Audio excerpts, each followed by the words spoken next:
Hey guys, this is Pam at Red Gingerbread, and today I'm going to show y'all how I make my roux for my gumbos and stews and stuff, and I do it in my crock pot. This is just a very inexpensive crock pot that I got at the thrift store. It's a Continental Electric brand. I want to say it's probably about 4 quarts. It is a round one, and it's very tall compared to the width of it. You know, it's not like the oval ones are kind of low. Well, this one's not. And I've tried it in the oval one, and I did not like the way it seemed to get too hot, or it burned parts of it. But this one works perfect. So far in here, I have 8.5 cups of flour, just all-purpose flour. And I prefer using gold medal flour. I've tried Great Value flour from Walmart, and because I put my roux in the refrigerator to use it, it gets real hard if you use the Great Value. Really hard. But with the gold medal, it stays more pliable. So that's what I have in here. The 8.5 cups of just regular all-purpose flour.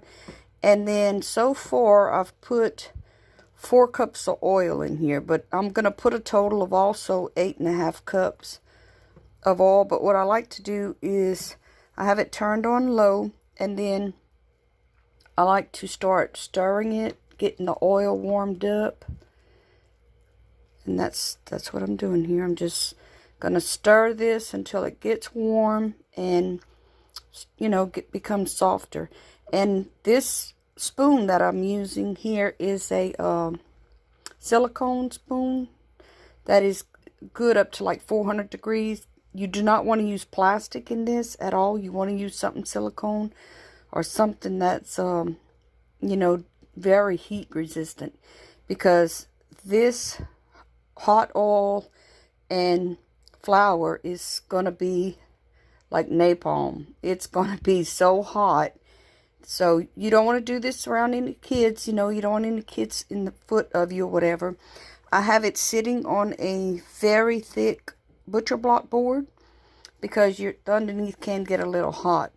So I'm going to let this warm up, and then I'll bring you back to show you how, you know, it gets very easily to stir and dissolve. Okay guys, I went ahead and put my phone on a tripod so I could, you need to hold the pot, you know, steady because this is real thick. See what it does?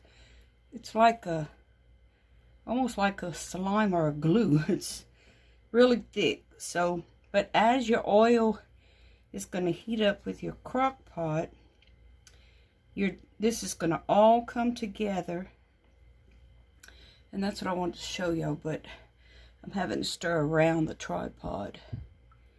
Okay, I think I can get it though. I'm going to see, just keep stirring it.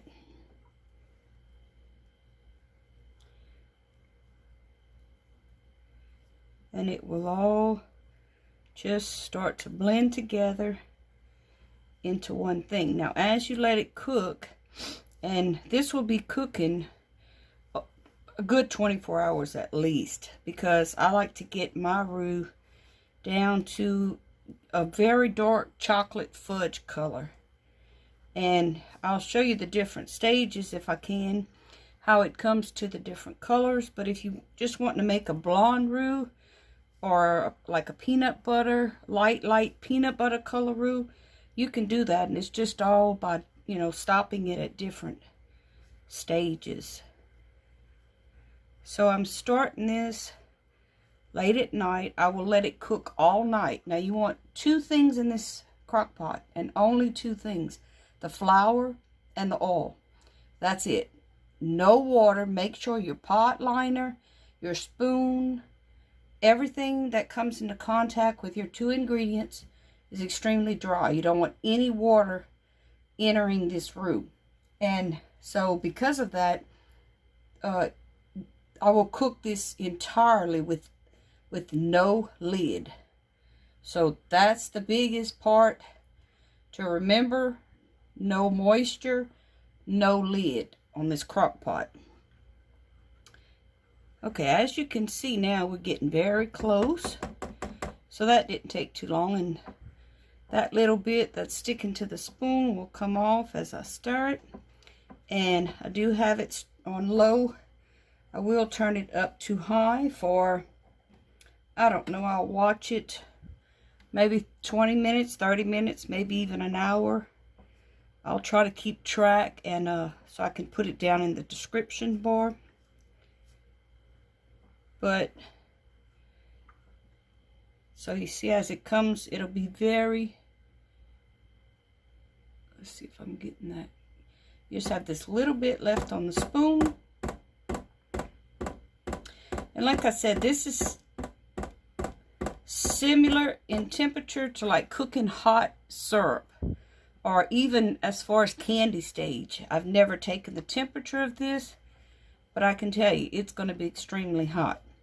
So we got it all stirred up and it's nice and smooth, and we will let this go, and I'll try to keep track of the times for you and show you the different stages as it cooks.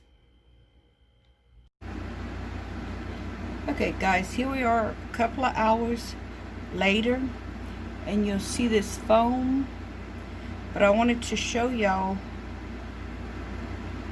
you see if you move this foam back, I wanted to show y'all what it's like. I'm going to put my spoon down in there and I'm going to give it a stir. And as I stir this, it may foam up on me. Just got to be careful. At one point in some of my batches, it will come all the way up to the rim here.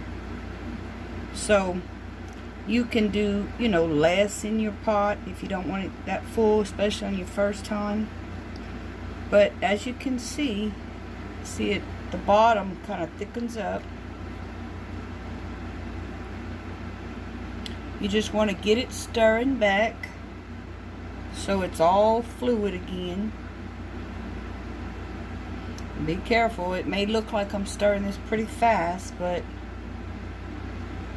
I'm really not, and I'm really zoomed in so you can see, but you can see my spoon. I'm a good 5 inches away from this oil and flour. You do not want to splash it up on yourself. But you can see the white foam part, and then you can see the color. It's starting to get a little bit tan. And I hope you can hear me good, because I have my AC running and my fan running. I didn't turn it off because all I was going to come do is show y'all how I stirred it. So you see, there you go. And I still have it on high. You know, I'm not going to bed or anything. Before I go to bed, I will put it down on low. I will not keep it on high. But I've still got it at least an hour or two before I go to bed. So we're just going to let it cook. I just want to give y'all a peek at it.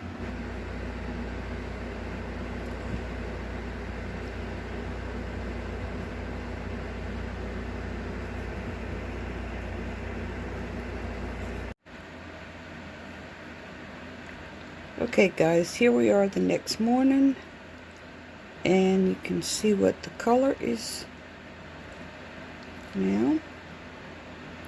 So it's looking like peanut butter color.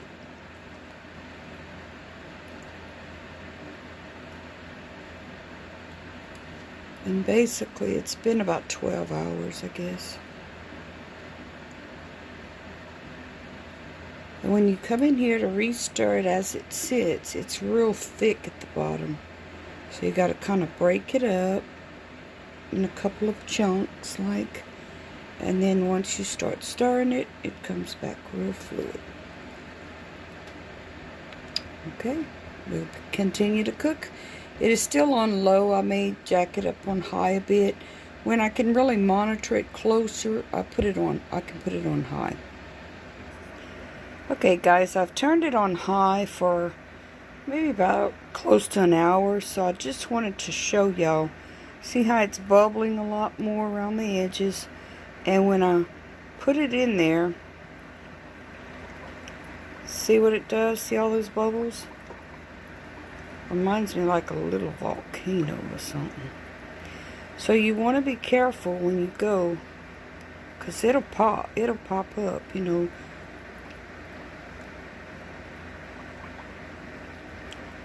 So I just start making little holes, and then, because under there is a layer, like, see that? That's what I wanted to show y'all. So when y'all got it on high, gotta be careful when you stirring down there. You know, just do small areas. It's real thick down there. That's what I wanted to show y'all. So you see it's starting to get a little darker, because I got it on high now, because I'm real close to it and watching it real close. If you can't be real close to it where you can stir it about every hour or so, don't put it on high, leave it on low. And then you can stir it on low. You can stir it about every 6 hours. But of course you're gonna have to cook it longer, so you got choices. Okay guys, right now we're about at 21 hours, maybe 22 hours, and I've had it on high for at least 8 hours today. So I'll show y'all again how you can, when you poke it down through there, that layer, you get a lot of the bubbles coming up, so you got to be very careful when you do this. You can't just start stirring it because it's thick. It's a thick layer there. But you can see the color now is getting really dark. And I do have a bright light on this, so it's even darker in person. I would say it's getting to be like a milk chocolate color, is what the color is right now. And I want to take it a little bit darker than that. So, like I said, it usually cooks for over 24 hours. It is early evening, so I think I'm going to knock it down though too low again, because the color we're getting is really close. So, but that's how it's coming along, and I will show y'all the end color I get. This is cooking roux in my slow cooker. Okay guys, my roux is done.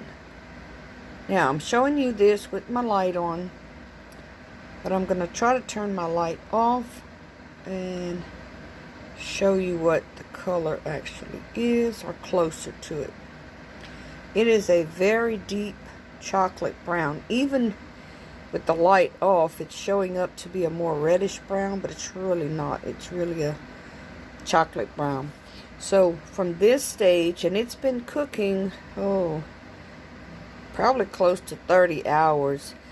And the reason the time can vary is because, like, if I go to bed or step out of the house or anything like that, then I bring it down to low, on the low setting. So that slows down your process. The more you can keep it on the high setting and stir it every couple of hours or so, of course the quicker it'll go. But one thing you don't want to do is get a burn or scorch this, because then you will have to throw the whole batch out and start over. So let me get my jars and we'll jar it up. Okay guys, I'm on my last jar, and I put mine in quart jars. You can do it in pint jars. I'm Cajun, and I make a lot of gumbos, a lot of stews, so that's just how we eat down here. So roux, I'll have 6 quart jars in my fridge, and that'll go in no time. But if you want to do this and do a much smaller batch, you can break it down to, you know, just maybe 3 cups of flour and 3 cups of oil, but it may not work in the crock pot, because the crock pot, you need a good substantial amount of flour and oil for it to heat the sides up. But anyway, as you pass your ladle, you want to stir it every time, because that flour starts to settle And I just realized I have several plastic canning funnels, and I probably could have used it by now because it's starting to cool down, but I certainly didn't want to melt my plastic canning funnels, so I'm going to need to order me some stainless steel ones because I saw they have some, and that would be great. So that's all I do is put it in here, fill up the jar, wipe my rims, put my lid on. But I want to give a fair warning to this. This is not a canning project at all. It has nothing to do with canning, truthfully. All I'm doing is using the glass jar to store my roux because I like to store it in glass, and the jars are a great size, works great. I like to use the wide mouth jars because it's easier to put your spoon down there and, you know, spoon out your roux into your gumbo and stuff, rather than a narrow mouth or a regular mouth jar. So that's all I wanted to say, is that this no way shelf stable, not shelf stable. It contains flour and oil, and but you can store this in the fridge. I leave it in my ice box, my fridge, for months. I mean, it's going to be fine. You can, if you have any worries about it, you can smell that oil. It will smell rancid if it goes rancid, but mine never has. And it has stayed up there in upwards of 8 months. So, yeah, if y'all, you know, would like to try making roux like this, it will store a very long time. And because if you know anything about the roux making process, to get it to this dark chocolate color, you're going to be standing there stirring for at least 45 minutes. And if I do it that way, I'll do it in a black iron skillet. But, you know, I can't stand there and continuously stir with my chronic health issues that I have. So I, you know, just played around and realized I can do it this way. So if y'all want to make big batches of roux, I hope y'all give it a try.